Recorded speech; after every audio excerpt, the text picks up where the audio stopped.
Chapter 8. They had done it. They had done it at last. The room they were standing in was long-shaped and softly lit. The tally screen was dimmed to a low murmur. The richness of the dark blue carpet gave one the impression of treading on velvet. At the far end of the room, O'Brien was sitting at a table under a green-shaded lamp, with a mass of papers on either side of him. He had not bothered to look up when the servant showed Julia and Winston in. Winston's heart was thumping so hard that he doubted whether he would be able to speak. They had done it at last, was all he could think. It had been a rash act to come here at all, and sheer folly to arrive together, though it was true that they had come by different routes and only met on O'Brien's doorstep.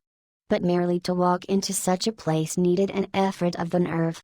It was only on very rare occasions that one saw inside the dwelling places of the inner party, or even penetrated into the quarter of the town where they lived.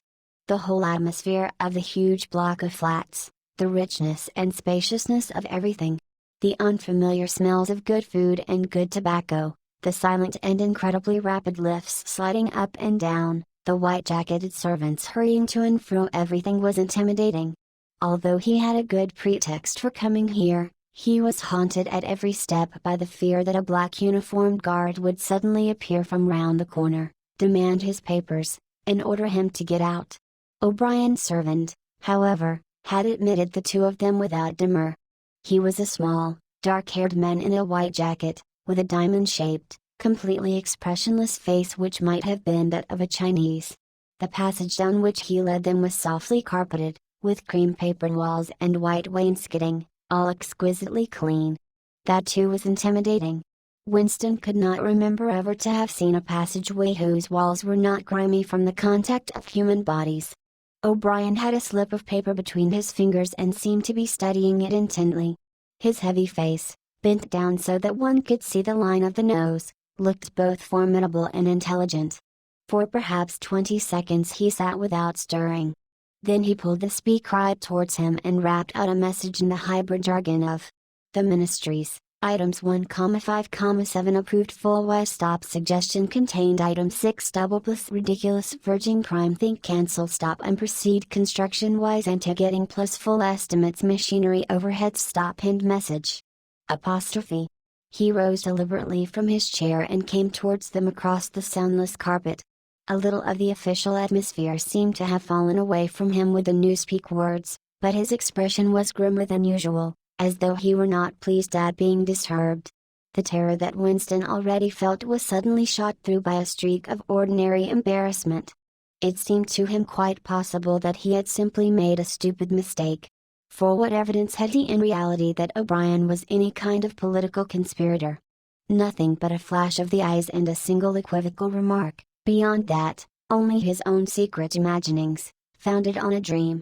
He could not even fall back on the pretense that he had come to borrow the dictionary, because in that case Julia's presence was impossible to explain. As O'Brien passed the tally screen, a thought seemed to strike him. He stopped, turned aside and pressed a switch on the wall. There was a sharp snap. The voice had stopped. Julia uttered a tiny sound, a sort of squeak of surprise. Even in the midst of his panic, Winston was too much taken aback to be able to hold his tongue. "You can turn it off," he said. "Yes," said O'Brien, "we can turn it off. We have that privilege." He was opposite them now. His solid form towered over the pair of them, and the expression on his face was still indecipherable. He was waiting, somewhat sternly, for Winston to speak, but about what? Even now it was quite conceivable that he was simply a busy man wondering irritably why he had been interrupted. Nobody spoke. After the stopping of the tally screen the room seemed deadly silent. The seconds marched past, enormous. With difficulty Winston continued to keep his eyes fixed on O'Brien's. Then suddenly the grim face broke down into what might have been the beginnings of a smile.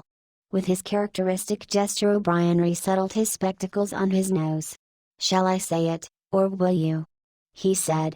"I will say it," said Winston promptly. "That thing is really turned off." "Yes, everything is turned off. We are alone. We have come here because," he paused, realizing for the first time the vagueness of his own motives. Since he did not in fact know what kind of help he expected from O'Brien, it was not easy to say why he had come here. He went on, conscious that what he was saying must sound both feeble and pretentious. We believe that there is some kind of conspiracy, some kind of secret organization working against the party, and that you are involved in it. We want to join it and work for it. We are enemies of the party. We disbelieve in the principles of Ingsoc. We are thought criminals. We are also adulterers. I tell you this because we want to put ourselves at your mercy.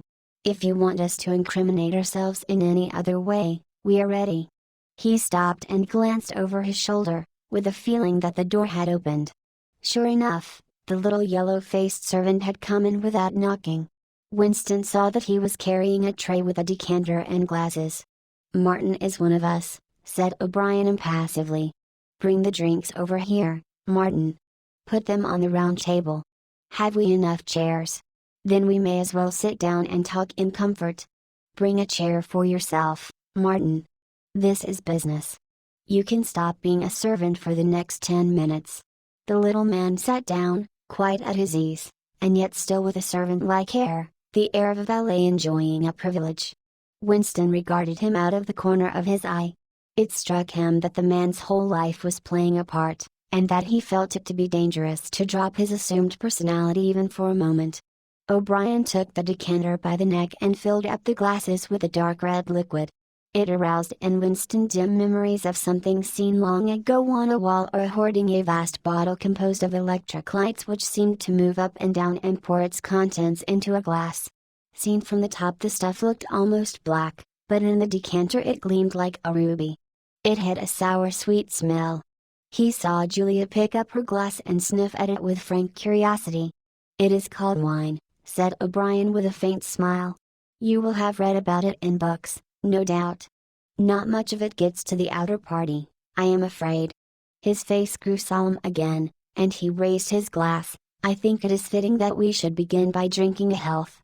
To our leader, to Emmanuel Goldstein." Winston took up his glass with a certain eagerness. Wine was a thing he had read and dreamed about. Like the glass paperweight or Mr. Charrington's half-remembered rhymes, it belonged to the vanished, romantic past, the olden time as he liked to call it in his secret thoughts. For some reason he had always thought of wine as having an intensely sweet taste, like that of blackberry jam, and an immediate intoxicating effect. Actually, when he came to swallow it, the stuff was distinctly disappointing. The truth was that after years of gin drinking he could barely taste it. He set down the empty glass. "Then there is such a person as Goldstein?" he said. "Yes, there is such a person, and he is alive. Where, I do not know.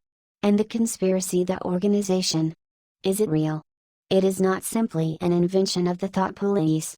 No, it is real. The Brotherhood, we call it.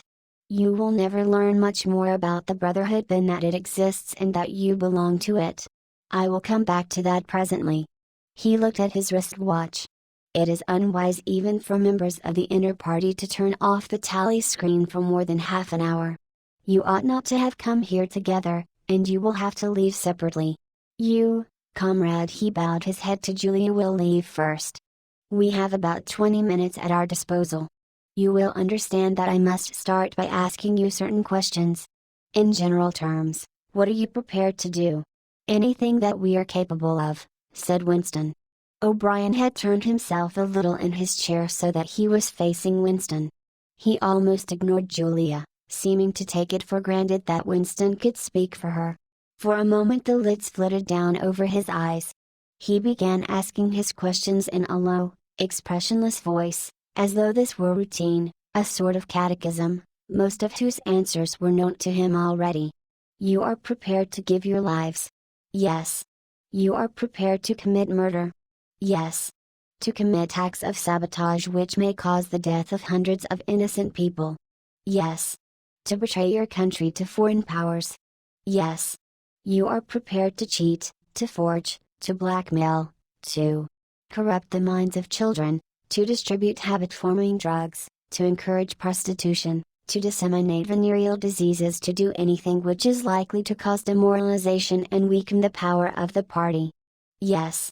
"If, for example, It would somehow serve our interests to throw sulfuric acid in a child's face. Are you prepared to do that? Yes. You are prepared to lose your identity and live out the rest of your life as a waiter or dock worker. Yes. You are prepared to commit suicide, if and when we order you to do so. Yes. You are prepared, the two of you, to separate and never see one another again. No. Broke in Julia. It appeared to Winston that a long time passed before he answered. For a moment he seemed even to have been deprived of the power of speech. His tongue worked soundlessly, forming the opening syllables first of one word, then of the other, over and over again. Until he had said it, he did not know which word he was going to say. No, he said finally. You did well to tell me, said O'Brien. It is necessary for us to know everything. He turned himself toward Julia and added in a voice with somewhat more expression in it, do you understand that even if he survives, it may be as a different person? We may be obliged to give him a new identity. His face, his movements, the shape of his hands, the color of his hair, even his voice would be different. And you yourself might have become a different person. Our surgeons can alter people beyond recognition.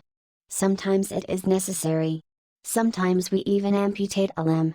Winston could not help snatching another sidelong glance at Martin's Mongolian face. There were no scars that he could see. Julia had turned a shade paler, so that her freckles were showing, but she faced O'Brien boldly. She murmured something that seemed to be assent. Good. Then that is settled. There was a silver box of cigarettes on the table. With a rather absent-minded air O'Brien pushed them towards the others, took one himself, then stood up and began to pace slowly to and fro, as though he could think better standing. They were very good cigarettes, very thick and well packed, with an unfamiliar silkiness in the paper. O'Brien looked at his wristwatch again. You had better go back to your pantry, Martin, he said. I shall switch on in a quarter of an hour. Take a good look at these comrades' faces before you go. You will be seeing them again. I may not. Exactly as they had done at the front door, the little man's dark eyes flickered over their faces. There was not a trace of friendliness in his manner.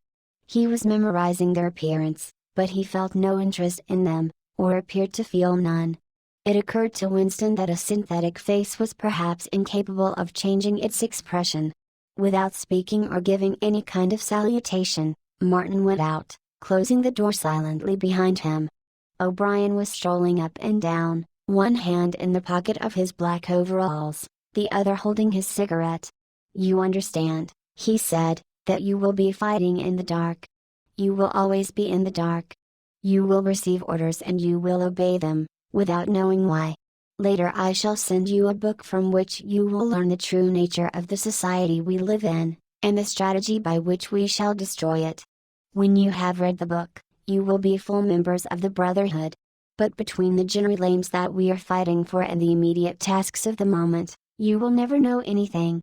I tell you that the Brotherhood exists, but I cannot tell you whether it numbers 100 members, or 10 million. From your personal knowledge you will never be able to say that it numbers even as many as a dozen. You will have 3 or 4 contacts, who will be renewed from time to time as they disappear. As this was your first contact, it will be preserved. When you receive orders, they will come from me. If we find it necessary to communicate with you, it will be through Martin. When you are finally caught, you will confess. That is unavoidable. But you will have very little to confess, other than your own actions. You will not be able to betray more than a handful of unimportant people. Probably you will not even betray me. By that time I may be dead, or I shall have become a different person, with a different face. He continued to move to and fro over the soft carpet. In spite of the bulkiness of his body there was a remarkable grace in his movements. It came out even in the gesture with which he thrust a hand into his pocket, or manipulated a cigarette. More even than of strength, he gave an impression of confidence and of an understanding tinged by irony. However much in earnest he might be, he had nothing of the single-mindedness that belongs to a fanatic. When he spoke of murder, suicide, venereal disease, amputated limbs, and altered faces, it was with a faint air of persiflage. This is unavoidable, his voice seemed to say, This is what we have got to do, unflinchingly. But this is not what we shall be doing when life is worth living again. A wave of admiration, almost of worship, flowed out from Winston towards O'Brien. For the moment he had forgotten the shadowy figure of Goldstein. When you looked at O'Brien's powerful shoulders and his blunt-featured face, so ugly and yet so civilized, it was impossible to believe that he could be defeated. There was no stratagem that he was not equal to, no danger that he could not foresee. Even Julia seemed to be impressed. She had let her cigarette go out and was listening intently. O'Brien went on, "You will have heard rumors of the existence of the Brotherhood. No doubt you have formed your own picture of it. You have imagined, probably, a huge underworld of conspirators, meeting secretly in cellars, scribbling messages on walls, recognizing one another by code words or by special movements of the hand. Nothing of the kind exists. The members of the Brotherhood have no way of recognizing one another, and it is impossible for any one member to be aware of the identity of more than a few others. Goldstein himself, if he fell into the hands of the thought police, could not give them a complete list of members, or any information that would lead them to a complete list. No such list exists. The Brotherhood cannot be wiped out because it is not an organization in the ordinary sense. Nothing holds it together except an idea which is indestructible. You will never have anything to sustain you, except the idea. You will get no comradeship and no encouragement. When finally you are caught, you will get no help. We never help our members. At most, when it is absolutely necessary that someone should be silenced, we are occasionally able to smuggle a razor blade into a prisoner's cell. You will have to get used to living without results and without hope.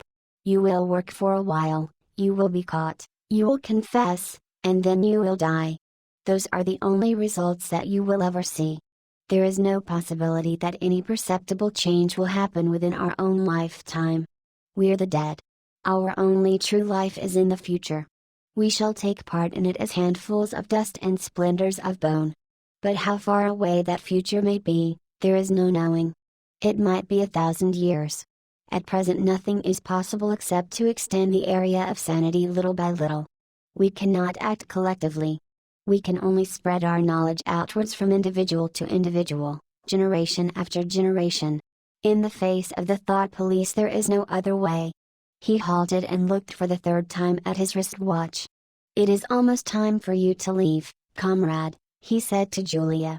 "Wait. The decanter is still half full." He filled the glasses and raised his own glass by the stem. "What shall it be this time?" he said, still with the same faint suggestion of irony. "To the confusion of the thought police. To the death of Big Brother. To humanity. To the future. To the past," said Winston. "The past is more important," agreed O'Brien gravely. They emptied their glasses, and a moment later Julia stood up to go. O'Brien took a small box from the top of a cabinet and handed her a flat white tablet which he told her to place on her tongue. It was important, he said, not to go out smelling of wine. The lift attendants were very observant. As soon as the door had shut behind her he appeared to forget her existence. He took another pace or two up and down, then stopped. "There are details to be settled," he said. "I assume that you have a hiding place of some kind." Winston explained about the room over Mr. Charrington's shop. "That will do for the moment. Later we will arrange something else for you. It is important to change one's hiding place frequently. Meanwhile I shall send you a copy of the book." Even O'Brien, Winston noticed, seemed to pronounce the words as though they were in italics. "Goldstein's book, you understand, as soon as possible. It may be some days before I can get hold of one. There are not many in existence, as you can imagine. The thought police hunt them down and destroy them almost as fast as we can produce them. It makes very little difference. The book is indestructible. If the last copy were gone, we could reproduce it almost word for word. Do you carry a briefcase to work with you?" he added. "As a rule, yes." "What is it like?" "Black, very shabby. With 2 straps." "Black, 2 straps, very shabby. Good. One day in the fairly near future, I cannot give a date, one of the messages among your morning's work will contain a misprinted word, and you will have to ask for a repeat. On the following day you will go to work without your briefcase. At some time during the day, in the street, a man will touch you on the arm and say, "I think you have dropped your briefcase." The one he gives you will contain a copy of Goldstein's book. You will return it within 14 days. They were silent for a moment. "There are a couple of minutes before you need go," said O'Brien. "We shall meet again if we do meet again." Winston looked up at him. "In the place where there is no darkness?" he said hesitantly. O'Brien nodded without appearance of surprise. "In the place where there is no darkness," he said, as though he had recognized the allusion. "And in the meantime, is there anything that you wish to say before you leave? Any message? Any question?" Winston thought. There did not seem to be any further question that he wanted to ask, still less did he feel any impulse to utter high-sounding generalities. Instead of anything directly connected with O'Brien or the Brotherhood, there came into his mind a sort of composite picture of the dark bedroom where his mother had spent her last days, and the little room over Mr. Charrington's shop, and the glass paperweight, and the steel engraving in its rosewood frame. Almost at random he said, "Did you ever happen to hear an old rhyme that begins, 'Oranges and lemons, say the bells of St. Clement's'?" Again O'Brien nodded. With a sort of grave courtesy he completed the stanza, "Oranges and lemons, say the bells of St. Clement's, you owe me 3 farthings, say the bells of St. Martin's, when will you pay me? Say the bells of Old Bailey, when I grow rich, say the bells of Shoreditch." "You knew the last line?" said Winston. "Yes, I knew the last line. And now, I am afraid, it is time for you to go. But wait. You had better let me give you one of these tablets." As Winston stood up, O'Brien held out a hand. His powerful grip crushed the bones of Winston's palm. At the door Winston looked back, but O'Brien seemed already to be in process of putting him out of mind. He was waiting with his hand on the switch that controlled the telescreen. Beyond him Winston could see the writing table with its green-shaded lamp and the speakwrite and the wire baskets deep laden with papers. The incident was closed. Within 30 seconds, it occurred to him, O'Brien would be back at his interrupted and important work on behalf of the party.